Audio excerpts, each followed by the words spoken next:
కోపము కానీ, అంటే మీలో ఉన్నటువంటి రెండవ పార్శ్వం, అంటే మీకు ప్రేమ లేదని చెప్పండి, జాలి, దయ, అను సహనము, క్షమ, ఇట్లాంటి సద్గుణాలు, అమృతతుల్యమైన లక్షణాలు మీలో ఉన్నాయి, కాదంటంలే.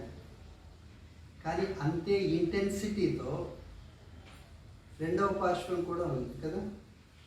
అసహనము, ద్వేషము, కోపము, అసూయ, స్పర్ధ ఇవన్నీ ఉన్నాయి. ఇప్పుడు వీటి వలన ఏం జరుగుతుంది శరీరంలో అనేటువంటిది మీకు తెలియాలి. మీరు ఆనందంగా సంతోషంగా ఉన్నప్పుడు, ఇతరుల వ్యక్తుల మీద ప్రేమపూర్వకంగా మీరు వ్యవహరించినప్పుడు, జాలి, దయ, కరుణ చూపించినప్పుడు మీ శరీరంలో ఏం జరుగుతుంది. కానీ ఈ రెండవది చూపించినప్పుడు ఏం జరుగుతుందో తెలియదు. ఒకటి ఏంటంటే మీ శరీరాన్ని నూతనోత్సాహంతో, నవ యవ్వనంతో చైతన్యవంతంగా ఉండేటట్టు చేస్తుంది ఒక పార్శ్వం, అనా అమృతత్వం. రెండవది ఏం చేస్తుంది తెలుసా? నిన్ను రోజు రోజుకి నిస్సహాయంగా, నిర్వీర్యంగా, చైతన్యహీనంగా, ఏదో జీవితాన్ని నెట్టుకొచ్చేయాలి అనే విధంగా మాత్రమే మారుస్తుంది. అక్కడ నుంచి బయటపడాలని ఉందా మీకు? జీవితాన్ని ఒక ఉత్సాహభరితమైన ఆటగా మర్చుకోవాలని ఉందా? చైతన్యవంతంగా, ఆనందంగా ప్రతి క్షణాన్ని నేను ఆస్వాదిస్తూ గడుపుతాను అని ఉందా? అట్లా ఉంటే మాత్రం ఈ క్లాస్ మీరు తప్పనిసరిగా విని తీరాలి. ఇదొక్కటే అర్థమవుతుందా? అందుకు అది ఎందుకు వస్తుందో మీకు తెలిస్తే, ఎక్కడ సవరించుకుంటే మీరు దాని నుంచి బయటపడవచ్చు, దాన్ని అధిగమించవచ్చు.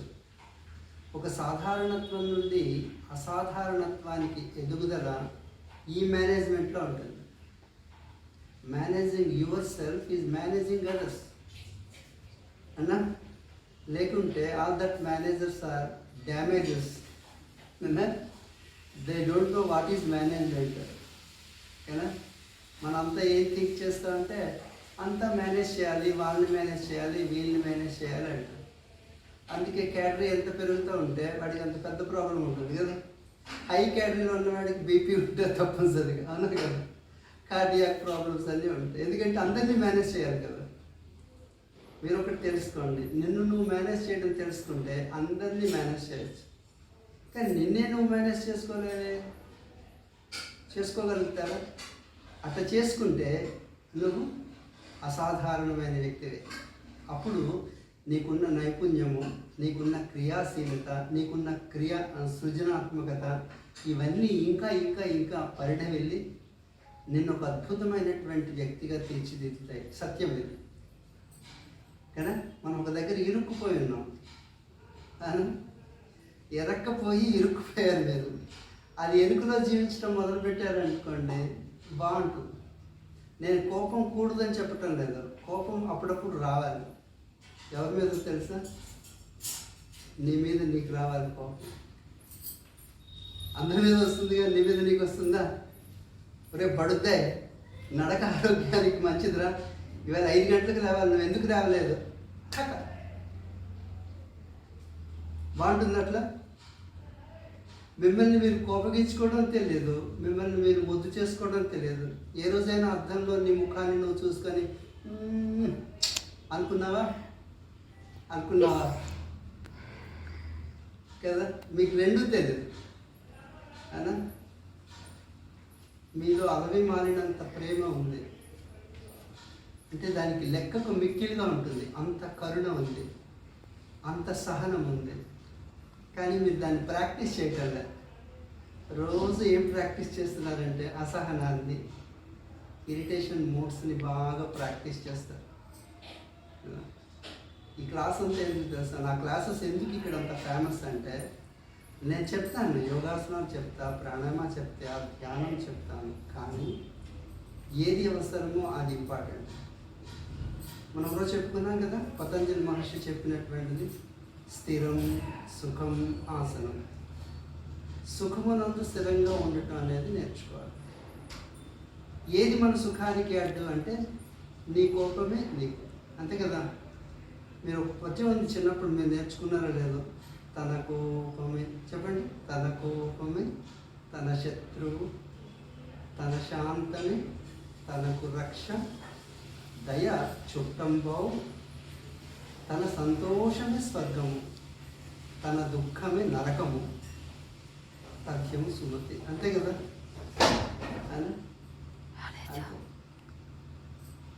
ప్లీజింగ్ పర్సనాలిటీ, ఒక చీర్ఫుల్ ఫేస్. ఉదయం లేచినప్పటి నుండి అని ఉంటే పెడతాము, ఎక్కడ వస్తుంది? మీరు ఎంత మంచి బట్టలు వేసుకుంటే, బ్రాండెడ్ బట్టలు వేసుకుంటే వచ్చేస్తుంది అది. చక్కగా మీరు అలంకరించుకున్న నగలు ఉన్నట్టు మీకు ఇస్తా అనుకున్నారా? ఏది కాదు. చక్కని చిరు దరహాసం, కాంతివంతమైనటువంటి కన్నులు, ఎరుపెక్కిన చెక్కిళ్ళు, అంటే నవ్వుతూ ఉంటే అబ్బో ఎంత బాగుంటుందో. మరి అట్లా ఉండాలని ఉందా మీకు? చెప్పండి, పోనీ సే ఎస్ ఆర్ నో. సరిగ్గా మీ జీవితంలో మీకేం కావాలనేటువంటిది ధాటుగా చెప్పలేకపోతున్నారు, అది ఇంపార్టెంట్. ఏం కావాలి? ఆరోగ్యం కావాలి. ఏం కావాలి? చైతన్యం కావాలి. ఏం కావాలి? అందరినీ క్షమించగలిగేటువంటి ఒక సద్గుణం నాకు కావాలి. ఎంత బాగుంటుంది అంటే నీ యొక్క హృదయ సామ్రాజ్యంలోకి అందరూ చేరిపోతారు. ధర్మరాజులా అజాత శత్రువు అంటారు, ఆయనకి ఎవరు శత్రువులు లేరు. అలా ఉంటుంది లేక. ధ్యాన విధానాలన్నింటిలోకి చాలా గొప్పది ఏంటో తెలుసా? సమాధి. సమాధి మెడిటేషన్ అనేటువంటిది వెరీ పీక్. అది తెలుసుకోవాలి అంటే నిన్ను ప్రభావితం చేసేటువంటిది ఒక జ్ఞానం కావాలి. అంటే నువ్వెక్కడ నీ జీవితంలో తప్పు చేస్తున్నావు, నీ యొక్క ఆలోచన సరళిలో నువ్వు ఏంటి చేస్తున్నావు, ఇది మార్పు కావాలి. అందుకు నేనేం చెప్తున్నానంటే ఈరోజు మీకు ఒకటి ఎక్స్ప్లెయిన్ చేస్తాను, నేను శ్రద్ధగా వినండి. రోజు చేస్తున్నాను కదా యోగా ప్రాణాయామం, వాటి గురించి చెప్తాను. ముందు ఈ క్లాస్ వినండి. అలా కోపం వచ్చింది కదా, వస్తుంది కదా, వస్తుందా? మళ్ళీ గట్టిగా అడిగినా కూడా వచ్చేస్తుందేమో, వస్తుంది కదా.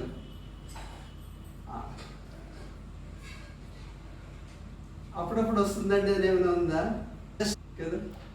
ఏ ప్రాణికి లేనటువంటి ఒక గొప్ప సుగుణం మనిషికి ఉంది. ఏంటో తెలుసా? చిరునవ్వు. చూడండి, అట్లా నవ్వితే మీ యొక్క దంతాల యొక్క కాంతి ఎదుటి వ్యక్తి చూపుల్ని కట్టిపడేస్తుంది, గుర్తుపెట్టుకోండి కదా. హాయిగా నవ్వే ఒక చిరునవ్వు గొప్ప ఆకర్షణ శక్తి. ఈ స్ప్రేయర్స్ కాదు ఆకర్షణ, అటు చూపించినట్టుగా హాయిగా నవ్వేస్తుంది. ఓకే, ఇప్పుడు చూద్దాం. నేను కోపం వలన ఎలాంటి అపకారం లోపల జరుగుతుందో చెప్తాను. అట్లాగే అసూయ వలన ఏం జరుగుతుందో చెప్తాను. ద్వేషం వలన ఏం జరుగుతుందో చెప్తాను. అసహనం వలన ఏం జరుగుతుందో చెప్తాను. నేను ఒప్పుకోను అంటారు కదా, అట్లా అన్నందువల్ల ఏం జరుగుతుందో చెప్తాను. అంటే మీ యొక్క మానసికమైనటువంటి ఉద్వేగము, మానసికమైనటువంటి వ్యాకులత, మీరు అనుకునేటువంటి స్ట్రెస్ మీరు అనుభవించినప్పుడు జనరల్గా ఏం జరుగుతుందో మీకు తెలియాలి. ఒక సైన్స్ ఉంది, అవునా? దాన్ని మీకు ఎక్స్ప్లెయిన్ చేస్తాను. తర్వాత మీ కోపానికి ఏంటి మూల కారణం అనేది తర్వాత చెప్తాను, అవునా? ఓకేనా? గుడ్. ఈ శరీరం అంతటిని నియంత్రణ చేసేటువంటి ఒక చిన్న భాగం ఏంటంటే మెదడు, అవునా? మీ యొక్క అంతర్గత రక్త ప్రసరణ, అట్లాగే బయట చర్యకు ప్రతిచర్యలు చూపించడానికి విధంగా ఆలోచనలు, ఇవన్నీ చేసి పెడుతుంది మీ యొక్క మెదడు. నిన్న మీకు చెప్పుకున్నాం, మన శరీరం యొక్క ఆరోగ్యం అంతా కూడా రక్తం యొక్క స్వచ్ఛత పైన ఆధారపడి ఉంటుంది. ఆ రక్తము ధమనులు, సిరలు, మంచి రక్తాన్ని తీసుకుపోయేటువంటి నరాలు కొన్ని ఉంటాయి, చెడు రక్తాన్ని తీసుకొచ్చేటువంటి కొన్ని నరాలు ఉంటాయి.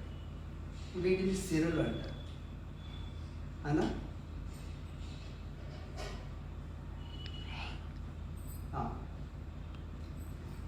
ఈ యొక్క రక్త ప్రసరణ అంతా కూడా మెదడు యొక్క సూచనల మేరకు గుండె చేస్తుంది. అంటే కీ పాయింట్ అది. దాని ఆదేశాన్ని పాటించి తూచా తప్పకుండా చక్కగా చేసి పెట్టే పని గుండె. ఊపిరితిత్తులు కదా, మనం స్వీకరించేటువంటి గాలిలో ఉన్నటువంటి ఆక్సిజన్ అక్కడ ఇచ్చి అక్కడి నుంచి అట్లాంటి కార్బన్ డైఆక్సైడ్ ఇట్లాంటి వాటిని నిశ్వాసం ద్వారా బయటికి తోసేస్తుంది. ఇది వ్యవస్థ. ఓకేనా? మరి శరీరంలో అంటే ఈ పూర్తి యంత్రం సజావుగా నడవటానికి, సక్రమంగా నడవటానికి నియంత్రణ చేసేటువంటి మెథడ్ ఏం చేస్తుందంటే మొత్తం ప్రాణశక్తిలో ఒక 20% ప్రాణశక్తిని అది ఉపయోగించుకుంటాడు. అంటే పూర్తి నిర్వహణ బాధ్యత అంతా తనదే కదా. అంటే నీలో ఉన్న ప్రాణశక్తి 100% అనుకోండి, అదేం చేస్తుంది 20% తను ఉపయోగించుకుని మిగిలినటువంటి 80% ప్రాణశక్తిని లోపలికి డిస్ట్రిబ్యూట్ చేస్తుంది. అందులో మెయిన్ పార్ట్ ఏదంటే గుండె. గుండె చాలా పని చేస్తుంది కదా. మంచి రక్తాన్ని, ప్రాణశక్తి నిండినటువంటి రక్తాన్ని ఇస్తుంది, మాలిన్యాలతో కూడినటువంటి రక్తాన్ని తీసుకొస్తుంది, పంపింగ్. కాబట్టి ఇంత గొప్పదైనటువంటి బాధ్యత గుండె నిర్వహిస్తుంది. కాబట్టి తను 20% ప్రాణశక్తిని ఉపయోగించుకుంటుంది. అంటే మిగిలినటువంటి శరీర అవయవాలన్నింటికీ కూడా 60% ప్రాణశక్తి సరఫరా అవుతుంది అనా. ఇది అంతా కూడా మెదడు యొక్క నిర్వహణ దాని యొక్క అండర్లోనే జరుగుతూ ఉంటుంది. ఇంతవరకు బాగానే ఉంది. ఇప్పుడు అయ్యగారికి కోపం వచ్చింది,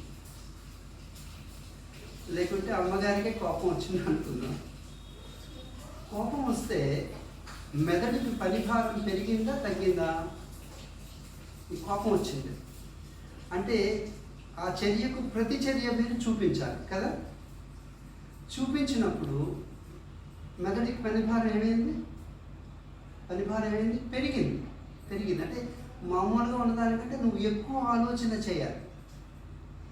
ఎట్లాగైతే మీరు ఎక్కువ కష్టపడి పనిచేస్తే 4 ముద్దలు ఎక్కువ ఎలాగైతే తింటారో శక్తి కోసమని, మెదడుకి ఏంటి ఆహారం అంటే ఆహారం యొక్క సూక్ష్మ రూపమే మనసుకి అక్కడికి వెళ్ళాలి.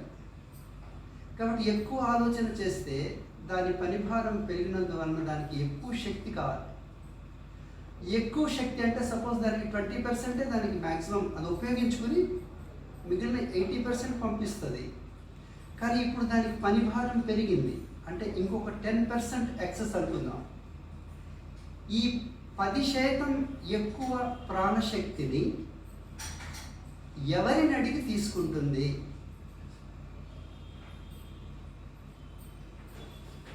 తనకి కావలసినటువంటి ఇంకొక 10% ప్రాణశక్తిని ఎవరిని అడిగి తీసుకుంటుంది? మ్యూట్ ఓపెన్ చేసి మాట్లాడండి నాతో. ఎవరిని అడిగి తీసుకుంటుంది? ఎవరిని అడగాలి? అదే బ్లడ్ ద్వారా తీసుకుంటే, కానీ ఎవరిని అడగాలి? మీకు ఒక సులువు చెప్తాను. ఇప్పుడు ఇంటి బీరువా తాళాలు, డబ్బులు, వ్యవహారం అంతా నీ చేతిలో ఉన్నాయి అనుకో బంగారు తల్లి మల్లిక. బీరువా తాళాలు నీ చేతిలో ఉన్నాయి, డబ్బుల వ్యవహారం అంతా నువ్వు చూస్తున్నావు. ఇప్పుడు ఒక 1000 రూపాయలు అవసరం అయ్యింది నీకు, ఒకరికి ఇవ్వాలి.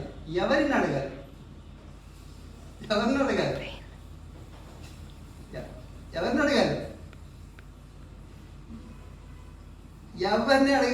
ముందు నువ్వు తీసేస్తావు. ఇంపార్టెంట్ అన్నప్పుడు ఏం చేస్తావు? ముందు ఎవరిని అడగాలి? అక్కర్లేదు, ఇదిగో తీస్తా 100,000 రూపాయలు పట్టుకో అంటావు కదా.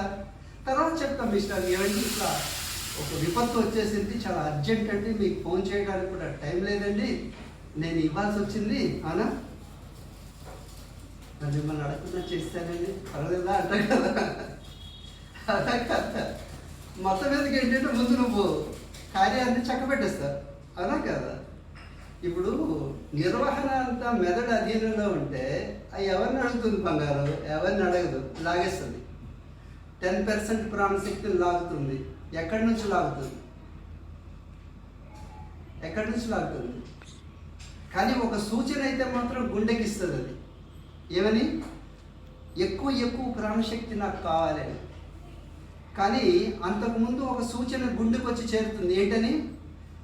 నేను 20% ఉపయోగించుకున్నాను నాన్న, లోపలికి 80%నే పంపిస్తున్నాను, అందులో ఒక 20% నువ్వు ఉంచుకొని మిగిలిన 60%నే బాగా డిస్ట్రిబ్యూషన్ సిస్టమ్ కోసం నువ్వు వాడుకో అని చెప్తుంది కదా.